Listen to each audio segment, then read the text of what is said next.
Hello viewers, welcome back to my channel.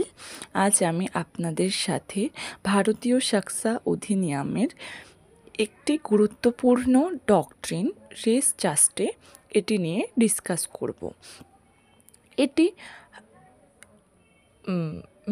Simply meaning হচ্ছে কোনো কাজ করা হয়েছে, অর্থাৎ থিংস ডান। এটা হেয়ারসে রুলের একটা এক্সেপশান। হেয়ারসে এভিডেন্স মানে কি, আমরা জানি যে যখন আমরা শুনে শুনে কোনো কথা বলি বা আমরা ডিরেক্টলি ইভেন্টে উপস্থিত থাকি না এবং কোনো কথা একজনের কাছ থেকে শুনলাম, একজন অন্যজনের কাছ থেকে শুনলো, এটা হচ্ছে হেয়ারসে এভিডেন্স এবং এটা কোর্ট অফ লতে অ্যাডমিসেবল হয় না। কিন্তু রেস জাস্টে কিন্তু একটি অ্যাডমিসেবল এভিডেন্স। যখন এটার বলা হচ্ছে যে একটা ফ্যাক্টস যখন সেটা ইস্যুতে নেই, ফ্যাক্টস ইন ইস্যুতে নেই, কিন্তু ফ্যাক্টস ইন ইস্যুর সাথে এমনভাবে কানেক্টেড যেটা সেম ট্রানজাকশান ফর্ম করছে, সেম ট্রানজ্যাকশনের একটা পার্ট হয়ে যাচ্ছে, এটি হচ্ছে রেস জাস্টে।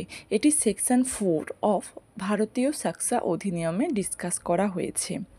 যখন কোনো একটা স্টেটমেন্ট বা ডিক্লিয়ারেশান কোনো একটা ব্যক্তি দেয় কোনো একটা ইভেন্ট হওয়ার সাথে সাথেই, এবং সে সেই সুযোগটা পায় না যে সেখানে সে তার মাইন্ডটাকে মাইন্ড অ্যাপ্লাই করবে, করে একটু ঘুরিয়ে কথাটা বলবে, সেই রকম কোনো সুযোগ পায় না এবং সাথে সাথেই সে রিপ্লাই দেয়, তখন সেটা হচ্ছে রেস জাস্টে হবে।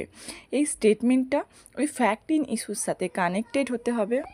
এটা স্পন্টেনিয়াসলি এবং ইমিডিয়েটলি বলবে কোনো ব্যক্তি, এবং সে তার মাইন্ড অ্যাপ্লাই হবার কোনো সুযোগ পাবে না। যেমন একটি ইলাস্ট্রেশনের সাথে আসুন এটি বুঝি।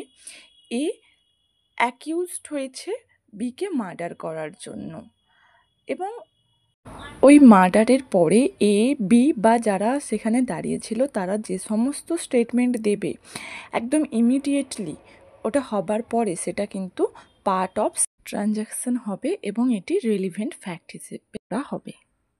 আসুন কিছু কেস লর সাহায্যে আমরা রেস জাস্টিসটা আরও ভালো করে বুঝি। একটি কেস আর ভার্সেস ফস্টার। এই কেসে ডিজিজড একটি স্পিডিং ট্রাকে অ্যাক্সিডেন্ট হয়ে মারা গেছিল, এবং উইটনেস যে ছিল সে কিন্তু অ্যাক্সিডেন্টটা দেখেনি, শুধুমাত্র ওই স্পিডিং ট্রাকটাকে দেখেছিল, এবং ডিজিজড মারা যাবার আগে কি হয়েছিল সেটা ওই উইটনেসকে বলেছিল। কোর্ট ওই উইটনেসের কথাগুলিকে অ্যাডমিসেবল এভিডেন্স বলে ধরে নিয়েছিল। আর ভার্সেস ক্রিস্টি, এতে একটি ইয়ং বয় তার মাকে এসে বলেছিল তার সাথে অ্যাসল্ট হয়েছে, কিন্তু এটাকে রেস জাস্টে ধরা হয়নি, কারণ ওই অ্যাসল্ট হবার অনেক টাইম পরে তার মাকে এসে বলেছিল। সেই কারণে এটা পার্ট অফ সেম ট্রানজাকশান নয় এবং রেস জাস্টেও নয়।